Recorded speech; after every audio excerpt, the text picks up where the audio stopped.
Part 5. Unconventional, Dirty Warfare. A general fighting a war must constantly search for an advantage over the opponent. The greatest advantage comes from the element of surprise, from hitting enemies with strategies that are novel, outside their experience, completely unconventional. It is in the nature of war, however, that over time any strategy with any possible application will be tried and tested, so that the search for the new and unconventional has an innate tendency to become more and more extreme. At the same time, moral and ethical codes that governed warfare for centuries have gradually loosened. These two effects dovetail into what we today call dirty war, where anything goes, down to the killing of thousands of unwarned civilians. Dirty war is political, deceptive, and supremely manipulative. Often the last recourse of the weak and desperate, it uses any means available to level the playing field. The dynamic of the dirty war has filtered into society and the culture at large, whether in politics, business, or society. The way to defeat your opponents is to surprise them, to come at them from an unexpected angle. And the increasing pressures of these daily wars make dirty strategies inevitable. People go underground. They seem nice and decent, but use slippery, devious methods behind the scenes. The unconventional has its own logic that you must understand. First, nothing stays new for long. Those who depend on novelty must constantly come up with some fresh idea that goes against the orthodoxies of the time. Second, people who use unconventional methods are very hard to fight. The classic direct route, the use of force and strength, does not work. You must use indirect methods to combat indirection. Fight fire with fire, even at the cost of going dirty yourself. To try to stay clean out of a sense of morality is to risk defeat. This part of the program will initiate you into the various forms of the unorthodox. Some of these are strictly unconventional, deceiving your opponents and working against their expectations. Others are more political and slippery, making morality a strategic weapon, applying the arts of guerrilla warfare to daily life, mastering the insidious forms of passive aggression. And some are unapologetically dirty, destroying the enemy from within, inflicting terror and panic. These chapters are designed to give you a greater understanding of the diabolical psychology involved in each strategy, helping to arm you with the proper defense. 23. Weave a seamless blend of fact and fiction. Misperception strategies. Since no creature can survive without the ability to see or sense what is going on around it, you must make it hard for your enemies to know what is going on around them, including what you are doing.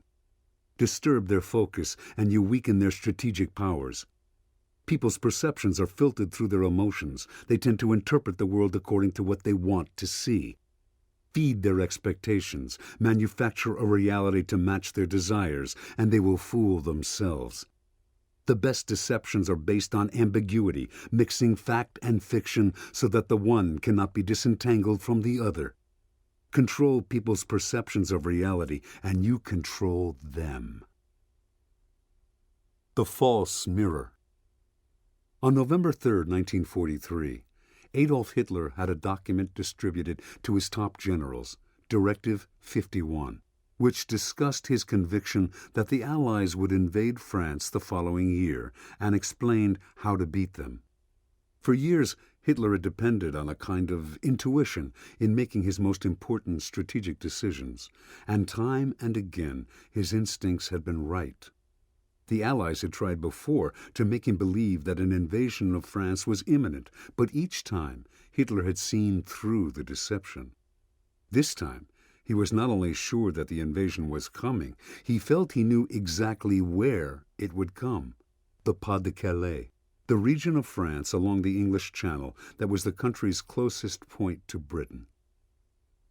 The Pas-de-Calais had a number of major ports, and the Allies would need a port to land their troops. The region was also where Hitler planned to place his V-1 and V-2 rockets, soon to be operational. With these jet-propelled unmanned missiles so close to London, he could bomb Britain into submission. The English knew he was putting missiles there, and that provided them yet another reason to invade France at the Pas de Calais before Hitler could begin his bombing campaign. In Directive 51, Hitler warned his commanders to expect the Allies to wage a major deception campaign to cloak the time and place of the invasion. The Germans had to see through these deceptions and repel the landing, and despite recent setbacks in the German war effort, Hitler felt supremely confident they could. Several years earlier, he had commissioned the construction of the Atlantic Wall, a line of forts up and down the coast from France to Norway, and he had over 10 million soldiers at his disposal, 1 million of them in France alone. The German armaments industry was churning out ever more and better weapons. Hitler also controlled most of Europe, giving him enormous resources and endless options for moving his troops here and there. Finally, to invade France, the Allies would need a massive armada, which, once assembled, would be impossible to conceal. Hitler had infiltrated agents into all levels of the British military, who supplied him with excellent intelligence. They would forward to him the time and location of the invasion. The Allies would not surprise him. And once he had defeated them on the shores of France, England would have to sue for peace. Roosevelt would certainly lose the upcoming U.S. presidential election. Hitler could then concentrate his entire army against the Soviet Union and finally defeat it. In truth, the invasion of France was the opportunity he craved to turn the war around. Hitler's commander in Western Europe was Field Marshal Gerd von Rundstedt, Germany's most respected general. To further solidify the defensive position in France, Hitler made General Erwin Rommel the commander of the forces along the French coast. Rommel proceeded to make improvements in the Atlantic Wall, turning it into a devil's garden of minefields and fire zones. Rommel and Rundstedt also asked for more troops to ensure that the Germans could repel the Allies at the water's edge. But the Führer denied their request. Hitler had lately come to mistrust his top staff. In the past few years, he had survived several assassination attempts that had clearly originated among his officers. His generals were increasingly arguing with his strategies, and in his mind, they had botched several battles in the Russian campaign. He saw many of them as incompetents or traitors. He began to spend less time with his officers and more time holed up in his Bavarian mountain retreat at Berchtesgaden with his mistress Eva Braun and his beloved dog Biondi. There he pored over maps and intelligence reports, determined to make the important decisions himself and to manage the entire war effort more directly. This caused a change in his way of thinking. Instead of making quick, intuitive choices, he was trying to foresee every possibility and was taking longer to make up his mind. Now he thought Rommel and Rundstedt, in their request for more troops to be transferred to France, were being overly cautious and even panicky. He alone would have to foil the Allied invasion. It was up to him to see through his generals' weaknesses and the enemy's deceptions. The only downside to this was that his workload had increased tenfold, and he was more tired than ever. At night he took sleeping pills, by day whatever he could get his hands on to keep him alert. Early in 1944, key information arrived in Hitler's hands. A German agent in Turkey stole classified documents confirming that the Allies would invade France that year. The documents also indicated plans for an imminent invasion of the Balkans. Hitler was particularly sensitive to any threats to the Balkans, a valuable source of resources for Germany. A loss there would be devastating. The threat of such an attack made it impossible to transfer troops from there to France. Hitler's agents in England also discovered plans to invade Norway, and here Hitler actually reinforced his troops to ward off the threat. By April, as Hitler pored over intelligence reports, he began to feel increasingly excited. He discerned a pattern in the enemy activity. As he had thought, everything pointed toward an invasion of the Pas-de-Calais. One sign particularly stood out: indications of an enormous army forming in southeastern England under the command of General George Patton. This army, called FUSAG, First United States Army Group, was clearly positioned for a crossing to the Pas-de-Calais. Of all the Allies' generals, Hitler feared Patton the most. He had proven his military skill in North Africa and Sicily. He would be the perfect commander for the invasion. Hitler demanded more information on Patton's army. High-flying reconnaissance planes photographed enormous military camps, docking equipment, thousands of tanks moving through the countryside, a pipeline being built to the coast.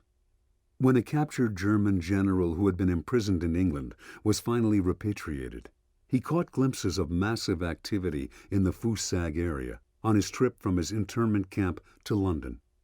Agents in Switzerland reported that every map of the Pas-de-Calais area had been mysteriously bought up. The pieces of a giant puzzle were coming together. Now, only one question remained: when would it happen? As April turned to May, Hitler was deluged with all kinds of conflicting reports, rumors, and sightings. The information was confusing, taxing his strained mind, but two nuggets of intelligence seemed to clarify the picture. First, a German agent in England reported that the Allies would attack Normandy, southeast of the Pas-de-Calais, between June 5th and 7th. But the Germans had strong indications that this man was operating as a double agent, and his report was clearly part of an Allied disinformation campaign. The attack would probably be coming at the end of June or beginning of July, when the weather was generally more predictable. Then, later in May, a series of more reliable German spies spotted Britain's top general, Sir Bernard Montgomery, in Gibraltar and then in Algiers. Montgomery would certainly command a large part of any invading force. The invasion could not be imminent if he was so far away.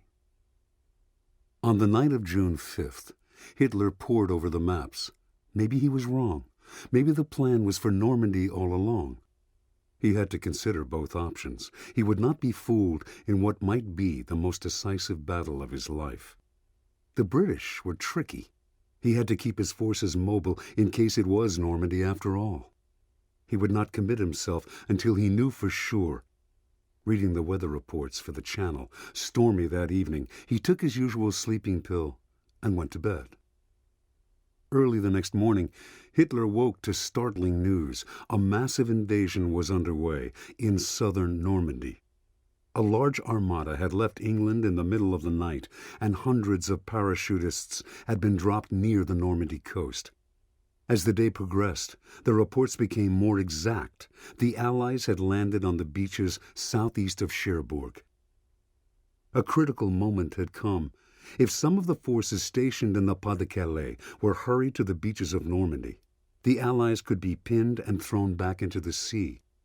This was the recommendation of Rommel and Rundstedt, who anxiously awaited Hitler's approval. But through the night and into the following day, Hitler hesitated. Then, just as he was on the verge of sending reinforcements to Normandy, he received word of increased Allied activity in the FUSAG area. Was Normandy, in fact, a giant diversion? If he moved his reserves there, would Patton immediately cross the Channel to the Pas-de-Calais? No. Hitler would wait to see if the attack was real, and so the days went by, with Rommel and Rundstedt fuming at his indecision. After several weeks, Hitler finally accepted that Normandy was the real destination. But by then, he was too late. The Allies had established a beachhead. In August, they broke out of Normandy, sending the Germans into full retreat. To Hitler, the disaster was yet another indication of the incompetence of those around him. He had no idea how deeply and decisively he had been fooled.